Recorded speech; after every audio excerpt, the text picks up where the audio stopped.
stream. All right, guys. Sorry about the interruption. Something happened and the connection went down. We couldn't get it back online. We continued the conversation. We recorded the rest of it. So we hope you enjoy. Thank you for being so interested to continue watching the stream. And don't forget to check the links if you want to help see ways that you can help. Thank you again for watching. Enjoy the rest of the conversation. Bye. What I was saying about Japan was it's a country where you have a strong visual culture as well. Yes, very much And so. because of that, it's a very graphic culture. Everything is graphic in Japan.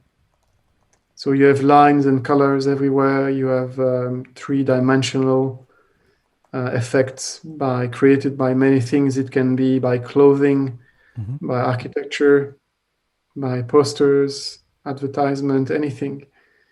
The Japanese people have an incredible way to use space. It is amazing. I'm been lucky to have visited Japan, and I was amazed the 2 weeks I was there about how everything was so structured and so perfectly placed. And I don't know if you have looked at my photography, but I'm really attracted by shapes and geometries and even spaces and symmetries. And Japan was just such a soothing place to be in that regard.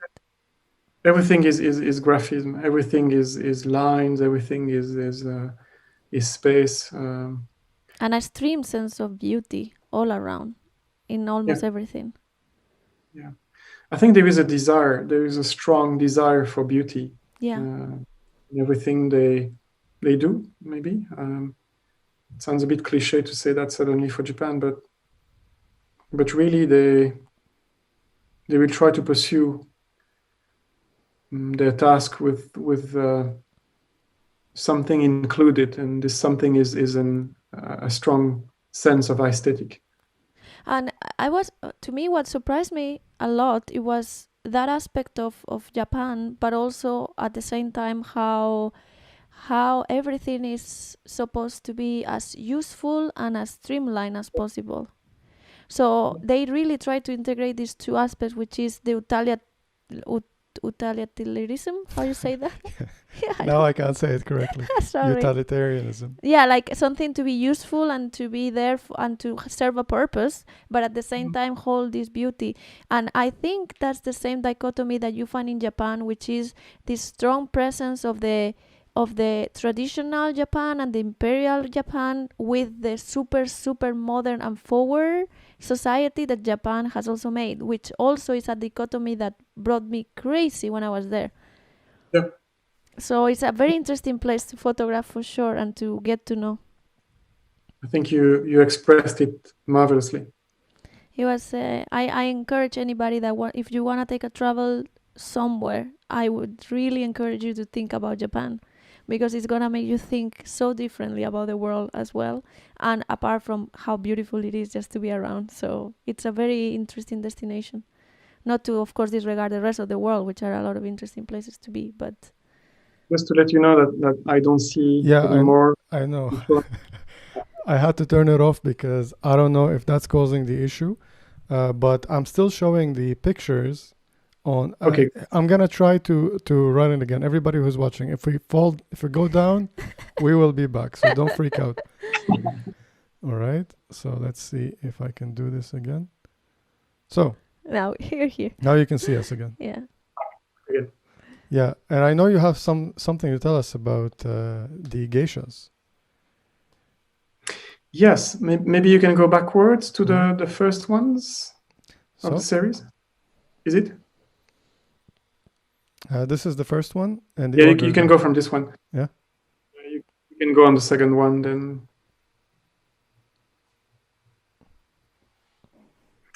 About the geisha, first I would like to correct ourselves. Is that in Kyoto we say geiko. Geiko. And geisha. And most of my pictures are not about the geiko, but about the maiko, which are the apprentices, which are not the same. So one is a student, and the other one is a fully performing artist. it was a very interesting subject for me because it was probably the best example ever I could find about what can be a postcard or what can be a cliche or what can be a stereotype. Because they are universally known and recognized, but actually people really don't know who they are and what kind of woman they are, what kind of incredible artist they are.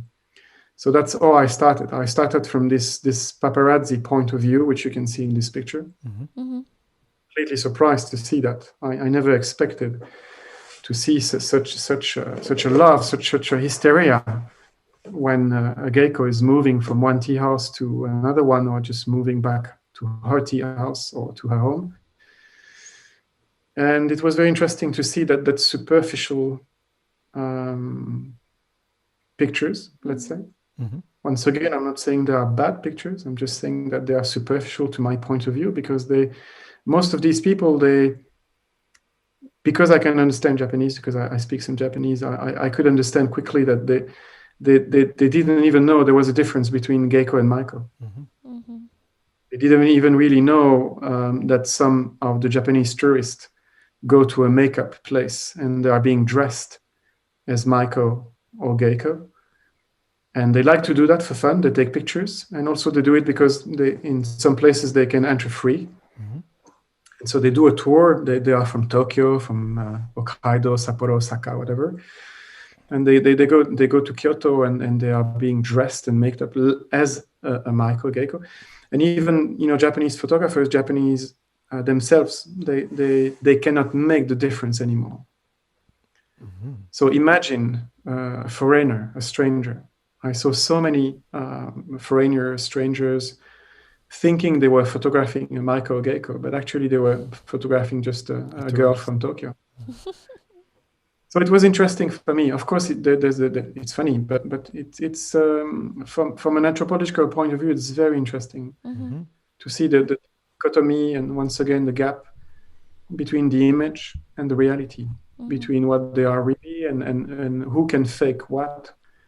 And that people, understand that a maiko or a geiko is someone with makeup and some kind of a dress. Where if you go deep from an ethnographic point of view, a maiko and a geiko can be recognized first and automatically, instantly, by the way she moves, because she has learned to move in a very specific way. Positioning of her elbows, the positioning of her knees, the positioning of her neck, the way she moves her head, the way she walks, everything has been transformed into an aesthetic. And so even if you put a jeans and a t-shirt on a maiko and a geiko, you can recognize that she is a maiko or geiko. I think we can see it here in the gesture. The most beautiful outfit, the most beautiful makeup, to a lady from Tokyo who's an engineer or a doctor, and who's a tourist. If you see her moving in a fraction of a second, you can understand that she's not. One of the guy I love the most is Joseph Koudelka. From time to time, I go back to the Gypsies, the book Gypsies, called Gypsies. And to me, it's really that level. Each picture in this book is binding these two aspects. You see, the surfaces. You see it's all in black and white, but you see the contrast. You can understand visually where they live, but also you can really understand the way they move. That's what the impression I have when I watch these pictures. You clearly understand who they are, the way they move, the way they enter, the way they stand in front of the camera of Koudelka. Even if it's portrait, you can really guess, you can see it. The postures and so on. I have to stop you for a moment. We're trying to get the stream back. The stream is down and it's not going back up. I'm recording. Yeah, we're recording in another. So I'll just put it up. We're gonna put it all up as one video, because this separated, or as maybe the first video and then we link to the second video or something like that. We will see how we do it. Yeah. Just so you know. But we're recording, so you are recording also on OBS, right? I'm recording the video perfect. now. Yeah. Perfect. Definitely. I went to see a kabuki play when I was in Tokyo, and it was something completely different than anything I've seen before, and it, as different and strange as it was to me coming from the West, I could see how the way they perform and all these little movements mean so much within the story they try to tell, and who they are as actors, in a sense, because they are theater actors. So it was really astonishing to see something so different than anything I've seen before. Really cool. Do you have... If you go to this picture, maybe you can have just a pit stop. So the idea was to talk about my work and how I work, right? Yes. And this picture, it's one of the very first ones that I did, but it took me many months to reach that kind of trust, to be able to be photographing, their intimacy, because we are really talking about intimacy here. Mm-hmm.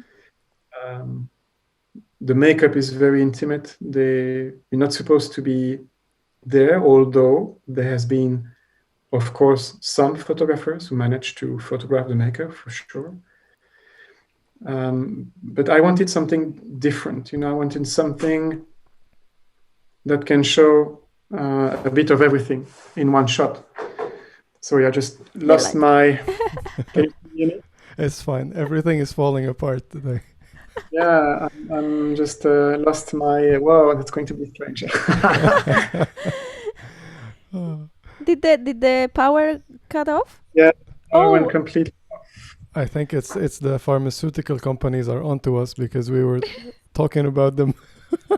They're here to get us now. I still have my Wi-Fi connection going on, so it's very strange. Yes. It is very strange.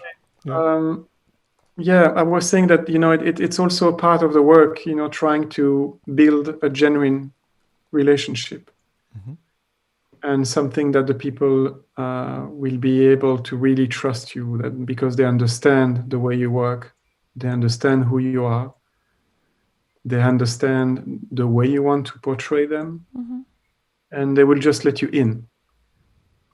So they will be very happy to connect and be with you, and that's something very important. Mm-hmm.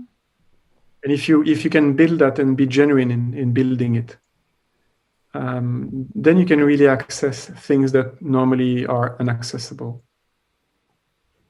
So part of this, the secret of this picture is just being that. It's just being yourself once again, just being sincere, being genuine, and also blending into the scene. As you are showing on the screen, there is a second Michael on the left.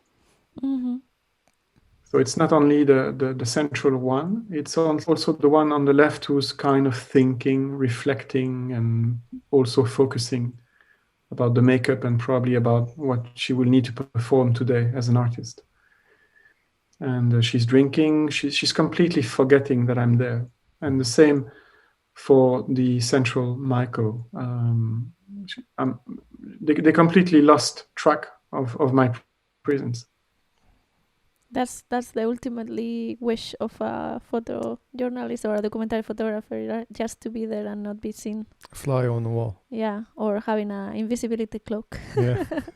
But it takes time, it takes time. Honestly, I really believe in that. There are many, many occasions where I'm completely invisible. I don't need any accessory. I'm completely invisible. They completely lose track of me. Mm-hmm. And that's where you can really get those shots. This is one probably of the best shots I ever did so far. Beautiful. Because there's something, intimate happening. There's something strong happening. Mm-hmm. It's a unique picture. There's been pictures about Maiko for sure, making up for sure, but not this one. This one is very raw. There's no staging. Mm-hmm. It's just as they are every time they make up. There's absolutely not a single fraction of staging. Yeah, and you not can even feel the room is messy, everything. Direct staging. Yeah. Very nice. Oh, these are the Inari pillars. Yeah. So we are in Fushimi Inari, which is a super iconic place in Japan, and there's nothing to say about this apart pure visual pleasure, shapes, line, reactions, colors, what goes in my eyes. It's chance also. It's just pure, absolute chance. You're just there at the moment where this guy is there too. Is from China, by the way. It's just seeing and then placing yourself, because you know what you want. When you see the situation, you directly kind of know what you want. So the rest is just framing with your own movement. And trying to get the kind of very special frame, and the rest is just making by this weirdness of the t-shirt, which I love, by the way. The hat, kind of super Frenchy looking hat.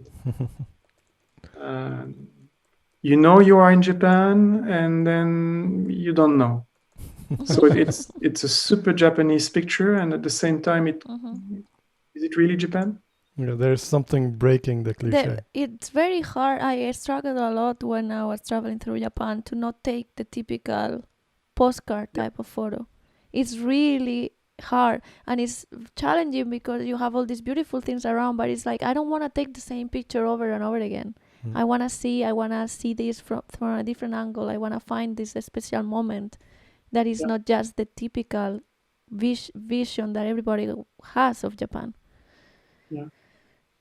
But you see, this picture is part of this resistance and the struggle I was mentioning at the beginning.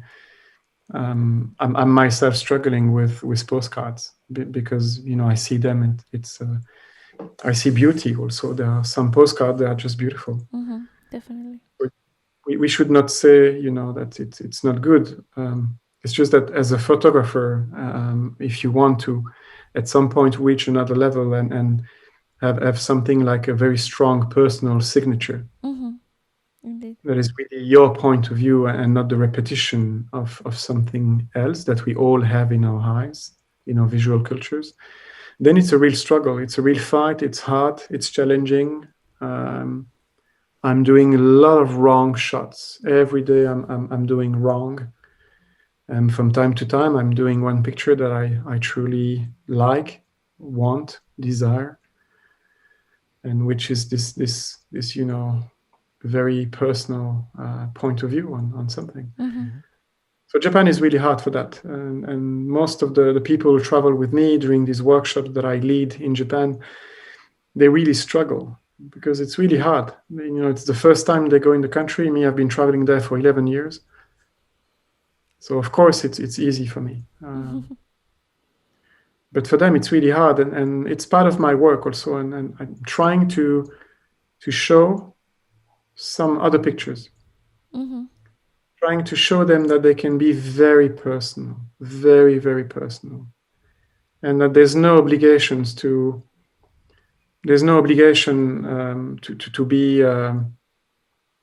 be repeating these pictures. Absolutely no obligations. Going back to the previous projects. Yeah. About what's going on in the Balkans. Yes. About what's going on in Mongolia. in Kurdistan and all of these areas of real tension right now, where people are trying to survive for their life because of political struggles.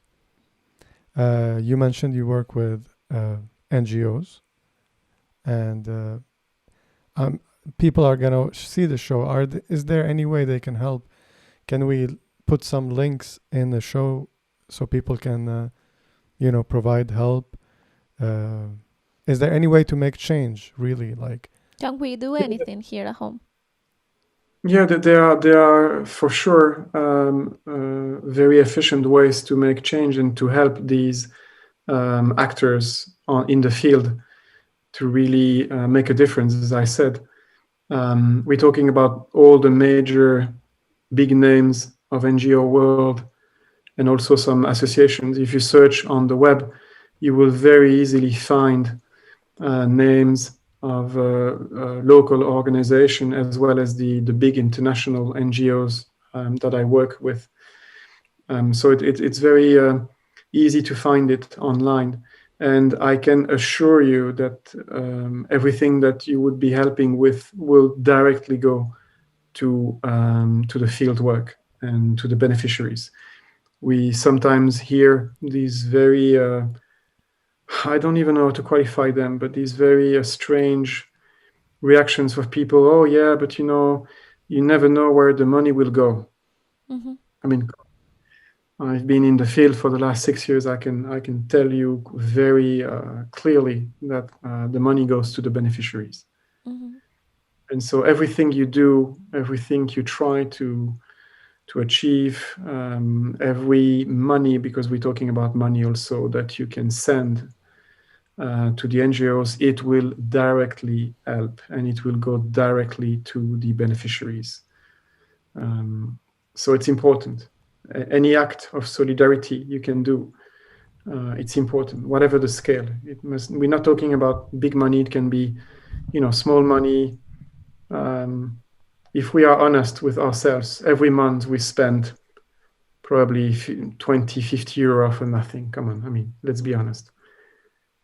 If we at some point we decide to drive this money to places in the Balkans, places in Middle East, in Iraq, thinking about Syria as well. Yemen also is very important. We didn't talk about it because I don't work there, but it's such an important issue. Anything you can do with these little money that we sometimes waste or spend, maybe not the smartest way.